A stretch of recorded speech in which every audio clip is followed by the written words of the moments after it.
Be'ezrat Hashem Yitbarach, aujourd'hui on est dans la suite de nos shiurim sur le Messilat Yesharim et nous sommes à la fin du Perek He. Nous avons parlé des mauvaises influences la semaine dernière et cette semaine nous allons parler du sujet de ceux qui se moquent de nous quand on fait la Torah et les mitzvot. Alors peut-être sans déranger, peut-être sans vouloir te déranger, est-ce que tu crois que tu peux m'amener aussi un Orchot Tzadikim? Il y a donc dans ce dernier paragraphe de ce chapitre quelque chose de très important que nous devons étudier. À l'étage en dessous. Non, regarde tout en haut, à gauche, tout en haut à gauche, en haut, encore en haut. Voilà. Et marqué et si jamais il se trouve dans un entourage qui se moque de lui. Lo yashit libo el ala gao. Merci beaucoup. Il ne faut pas qu'il mette son cœur et qu'il prenne à cœur le fait qu'on se moque de lui. Adraba, au contraire. Il ag amal'igav vivozem. Qu'il se moque de ses moqueurs, qu'il dénigre ce qui le dénigre et qu'il leur fasse honte. Ve'yachshov bedato. Et qu'il se dise en pensant dans son esprit Kilou ayalo l'erviach mamon arbe et ayam aniach mashayet serchlazé mipneh havelav shiril agou, que si jamais c'était pour gagner un gros paquet d'argent, est-ce qu'il aurait abandonné une très belle affaire parce que les gens se moquent de lui? Certainement pas, les gars, voilà, ils se moquent. Qu'est-ce que tu fais? Voilà, je suis juste en train de gagner des millions là, donc c'est pas très grave quoi qu'on se moque de moi. Et il dit le Rav, Kol sheken shelo yirtze labed nishmato mipnei alag. Combien elle coûte ton âme? Ta vie spirituelle, elle coûte combien? Elle coûte normalement un peu plus qu'une belle affaire. Enfin, j'espère, Rabotai, hein. Ça a l'air évident. Il dit, le Rav, tu crois qu'on va perdre notre âme parce que les gens, ils se moquent de nous? Repatte là, nous, on s'en fiche des gens. Ils se moquent. C'est pas... Je me rappelle, moi, une fois, hein, j'ai dit à quelqu'un, mieux vaut que les gens ils se moquent de toi, Be'olam hazeh, plutôt qu'ils se moquent de toi, Be'olam haba. Mais non, le Rav, il nous dit que c'est à propos de ça que nos Rav nous ont dit il faut avoir une certaine effronté comme la panthère, donc une agilité comme la panthère, mais kalkanesher est léger comme l'aigle. Ratz katsevi, rapide comme le cerf, gibor kahari, puissant comme le lion, la sorte pour faire la volonté de ton Père qui est dans les cieux. Autrement dit, en fait, quand il s'agit de faire la volonté d'Hachem, il faut avoir une vaillance, il faut avoir une puissance. Il ne faut pas se laisser décourager, il ne faut pas se laisser impressionner, et moi j'aimerais même dire du tout.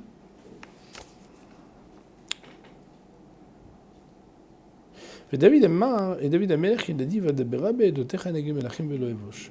et je parlerai de tes témoignages, c'est-à-dire des mitzvot, en face des rois, et je n'aurai pas honte.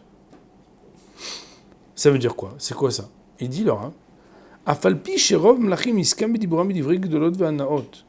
bien que la majorité des rois sont occupés par leurs occupations et par leurs sujets de discussion, à parler de grandeur et de plaisir, David Amelech, il était aussi roi.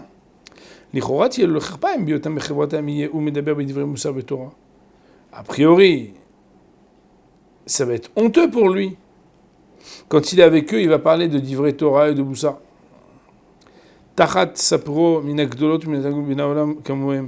Au lieu de parler des sujets qui les intéressent. Les rois, ils parlent de quoi? Des plaisirs, j'ai fait ça, j'ai reçu ça, etc. David Amelech nous dit dans Tehillim qu'il n'avait pas du tout honte de ça. Et son cœur n'était même pas séduit ou attiré par ces choses-là. Du fait qu'il avait déjà saisi la vérité. Et là, et c'est ça donc qu'il dit, devant les rois, en face des rois, je parlerai de ce qui est considéré comme le témoignage de tes mitzvot, de ta Torah, et je n'aurai pas honte. Ça veut dire qu'en fait, la honte ne me touchera pas. Ishaya kemochenama, et Ishaya aussi, il dit, Alken samti paneki chalamish veda kiloevosh. Alors, pour ne pas écorcher la traduction du verset, Nous avons ouvert ce verset dans le livre de Isaïe, de Ishaïa, au Pérec 50 et au verset, donc chapitre 50, verset 7. Et il y a marqué là-bas au début du verset, c'est intéressant, hein, Vashem Elokim Ya'azorli, donc Hashem Elokim m'aidera. Alken, c'est la raison de l'onichlamti, je n'aurai pas honte. Alken samti panay kechalamish, et c'est pourquoi je place ma tête comme un rocher, mon visage comme un rocher, vaeda kilo evosh, et c'est comme ça que je saurai que je ne serai pas, on va dire, dégradé, humilié. Et en fait, c'est une manière de dire que lorsqu'on a la conscience de ce qu'on est en train de faire, on n'a pas à avoir honte. Alors, je voudrais quand même rappeler ici quelque chose qu'une fois vous avez dû étudier, puisque au Beth Midrash, à un certain moment, les Chaverim, on avait étudié un petit peu le Orchot Tzadikim, et dans Orchot Tzadikim, dans la Simcha, on a vu qu'il y avait une Simcha qui est très interdite et très grave. C'est lorsque Chas v'Shalom, quelqu'un, il se moque de quelqu'un qui fait les mitzvot. Et en fait, le Rav il dit que lorsque quelqu'un se moque de quelqu'un qui fait les mitzvot, c'est comme si quelqu'un est en train d'apporter un cadeau au roi. Celui qui se moque de celui qui amène un cadeau au roi, il ne se moque pas de la personne, il se moque du roi. Et c'est la raison pour laquelle un homme il doit être bien conscient que lorsqu'il est en train de faire la Torah et les mitzvot, si quelqu'un osait se moquer de lui alors qu'il est en train de faire la Torah et les mitzvot, la raison pour laquelle il doit rester distant de ce qui aurait pu lui causer un sentiment d'humiliation, c'est parce qu'en fait, quand il se moque de toi, alors que ce que tu fais, tu ne le fais pas pour toi, mais tu le fais pour honorer les mitzvot, c'est comme si, Haz v'Shalom, Dieu préserve de penser ainsi, c'est comme si la personne se moquait d'Hachem. Et si la personne se moque d'Akadosh Baruch Hu, est-ce que toi, tu dois t'arrêter dans ce que tu fais ? Certainement pas. Alors, il faut savoir que j'ai trouvé juste de rapporter dans notre shiur aujourd'hui, avant que de commencer le chapitre suivant, le Shulchan Aruch Orach Chaim, donc la première partie du Shulchan Aruch, au premier article de Shulchan Aruch, dans le Rama. Alors là, c'est très impressionnant, puisque là, on n'est plus dans le Moussar, on est dans la Halakha. Même si le Moussar, c'est la manière avec laquelle on doit se conduire, la Halakha, c'est des règles avec lesquelles on doit se conduire. Parce qu'en fait, il est marqué, je ne sais pas si vous voyez Rabotai,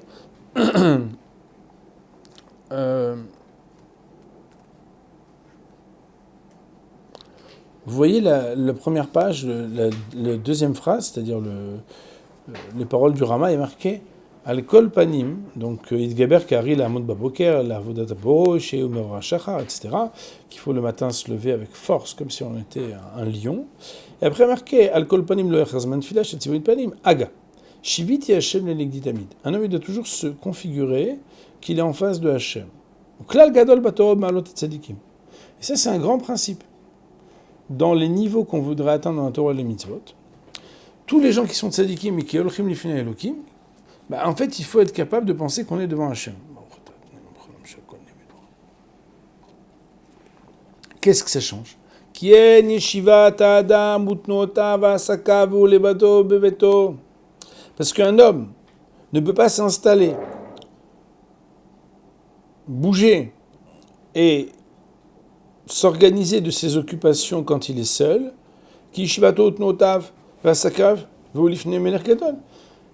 De la même manière que s'il sait qu'il y a un roi devant qui il se trouve, tu es devant le roi, tu ne te comportes pas de la même manière.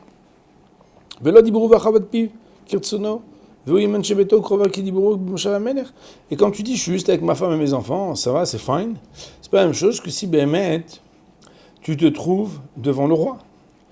C'est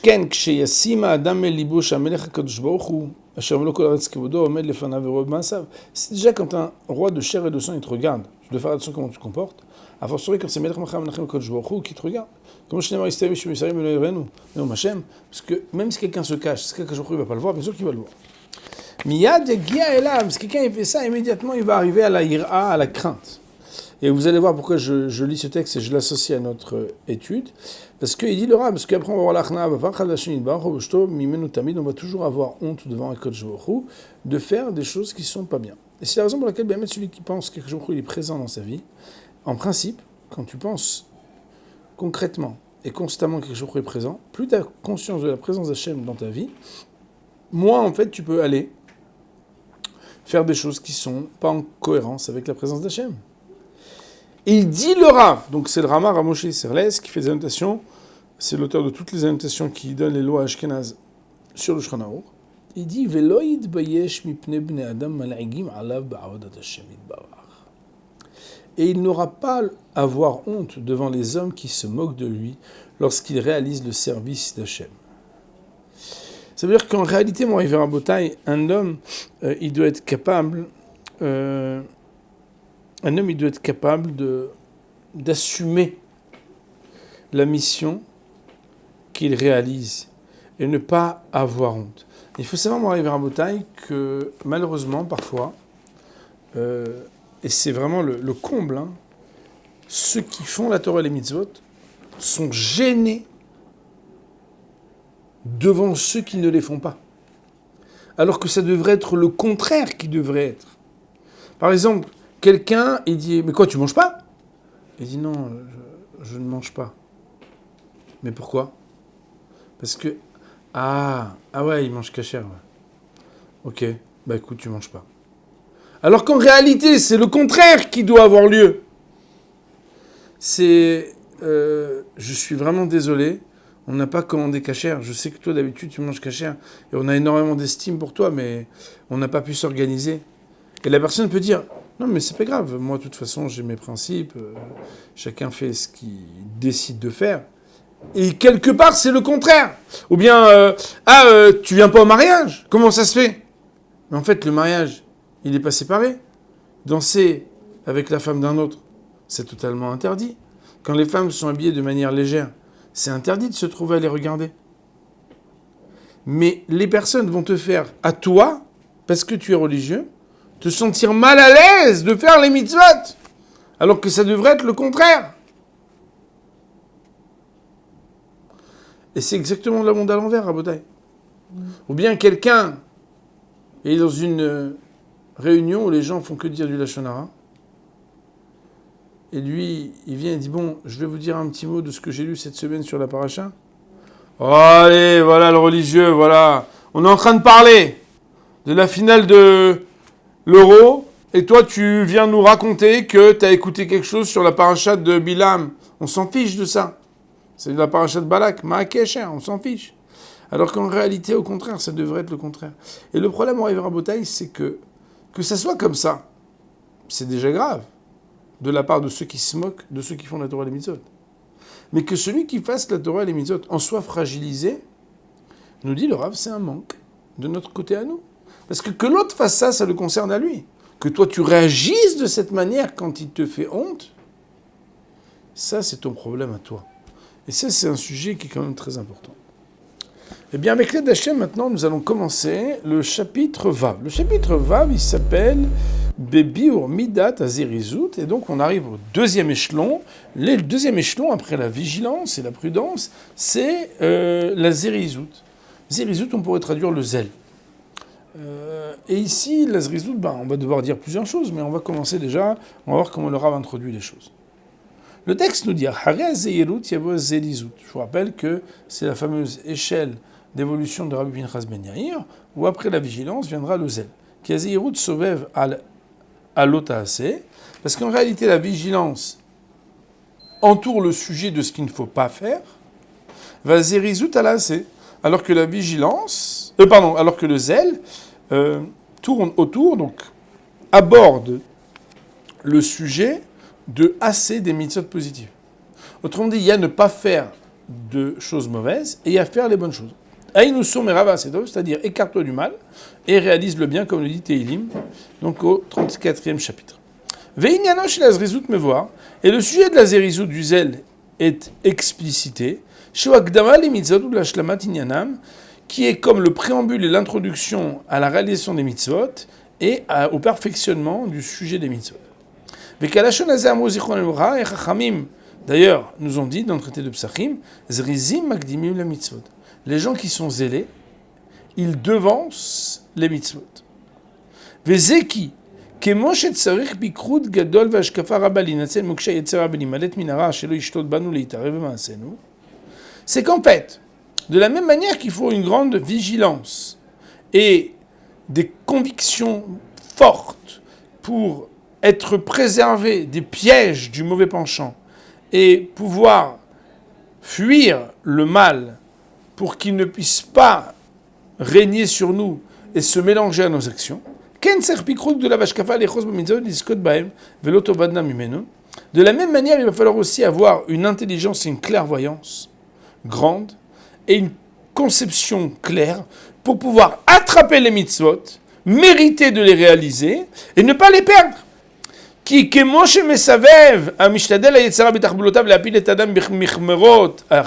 Parce que de la même manière que le Yetzara, il essaie de nous faire tomber dans la faute, il essaie de nous faire du mal, de la même manière, il ne va pas chômer, c'est pas parce qu'on ne fait pas des avérotes qu'il ne va pas nous empêcher de faire le bien. Parce qu'il y a faire des choses négatives à l'homme, c'est une première dimension du mauvais penchant, mais il y a aussi une deuxième action du mauvais penchant, c'est quoi ? C'est empêcher l'homme de s'investir dans des projets qui sont positifs et de faire le bien.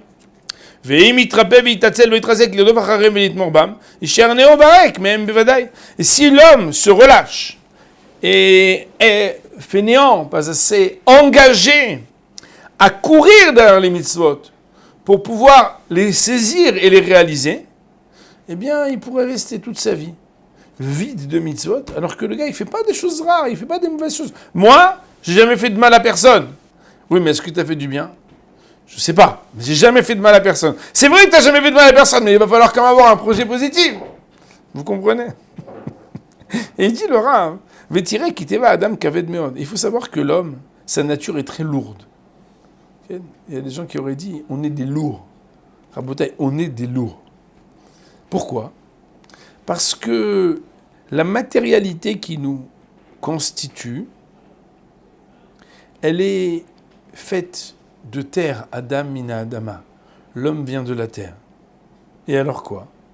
C'est la raison pour laquelle, si tu demandes à quelqu'un, est-ce que tu as très envie, naturellement, de te fatiguer pour faire des bonnes choses ?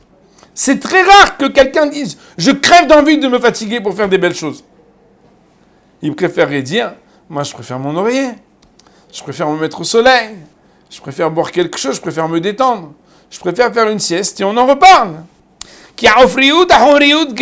Parce que la matérialité grossière de ce qui compose notre être matériel, l'homme il préfère ne pas se fatiguer, ne pas travailler. Il faut savoir que quelqu'un qui veut devenir un bon serviteur d'Hachem, il va devoir dépasser sa nature. Il va falloir se renforcer et devenir quelqu'un de zélé. C'est-à-dire quoi, zélé ? Ça veut dire ne pas laisser le temps passer. Parce que s'il se laissait aller selon sa lourdeur, c'est sûr. Si tu dis non, mais dès que je me sentirai, je le ferai, c'est sûr qu'il ne réussira pas, le gars. Ce qui est marqué, avec marqué qu'il fallait tout à l'heure, on a dit qu'il fallait être capable d'être fort comme la panthère, léger comme l'aigle, rapide comme le cerf et puissant comme le lion pour réaliser la volonté d'Akadosh Baruch Hu.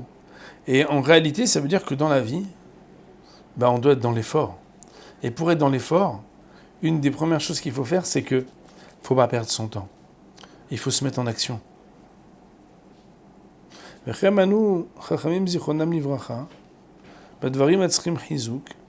d'ailleurs, nos Chachamim ont dit que s'il y a bien des sujets sur lesquels il faut se renforcer, ça veut dire quoi se renforcer, Rabotai ? Vous savez, c'est quand par exemple on doit vérifier des nœuds. Il y a des choses, c'est pas très grave. Par exemple, vous avez des bateaux, il y avait des trucs. En fait, il y a des nœuds que tu es obligé de revérifier tout le temps. Il y a des nœuds, c'est pas grave. Mais celui-là, c'est fondamental. Il y a des choses qu'il faut revisiter tout le temps, c'est quoi ? Torah Maasim Tovim. L'étude de la Torah et la réalisation des bonnes actions, c'est quelque chose qui demande de s'investir. Et c'est quelque chose que si on se laisse aller, on n'avance pas. Et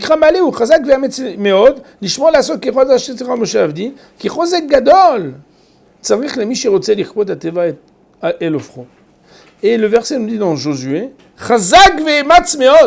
renforce-toi et sois très courageux, beaucoup, de garder, pour réaliser toute la Torah que mon serviteur Moïse t'a ordonnée, sous-entendu en mon nom. Et le Rav de nous dire, parce qu'en réalité, c'est le contraire de notre nature. La nature de l'homme, c'est de se laisser aller, c'est de se reposer, c'est de se détendre, c'est de faire une petite sieste, c'est de faire une petite pause, c'est de bien dormir, c'est de ne pas trop se bousculer. Mais quand quelqu'un ne bouscule pas sa nature d'être un lourd, parce que humainement et au niveau de notre corps, le corps nous tire vers le bas parce que le corps il est lourd, si on ne fait pas d'efforts pour justement développer le zèle, la zrizout, de saisir, de se ressaisir, de se dépasser pour réaliser, eh bien, Rabotaï, le temps passe, et qu'est-ce qu'on a fait? On a dormi. Ah, mais j'ai pas fait de avérote. C'est vrai, t'as pas fait de choses graves. Mais qu'est-ce que t'as fait de bien? Et il arrive parfois que les gens ont passé des bonnes vacances, ou des bonnes journées, ou des bonnes semaines, et tu dis, qu'est-ce que t'as fait? Baruch Hashem, j'ai pas fait de mal à qui que ce soit. Et qu'est-ce que tu as fait de bien? Baruch Hashem, j'ai pas fait de mal à qui que ce soit. Mais qu'est-ce que tu as fait de bien? Je te dis que j'ai pas fait de mal. Mais tu t'es reposé. Je me suis beaucoup reposé. C'est ça que tu as fait de bien alors? Non, pas du tout. Parce qu'en réalité, la nature de l'homme, elle est quelque chose qui le tire vers le bas. Soit dans l'action de faire du mal, soit dans l'inertie et la gravitation qui t'empêche de faire le bien. Si on a appris que la vigilance et la prudence, c'est de faire attention à ne pas faire le mal, bien maintenant on va devoir parler du sujet qui s'appelle, mais il va falloir te prendre en main pour faire quelque chose de bien.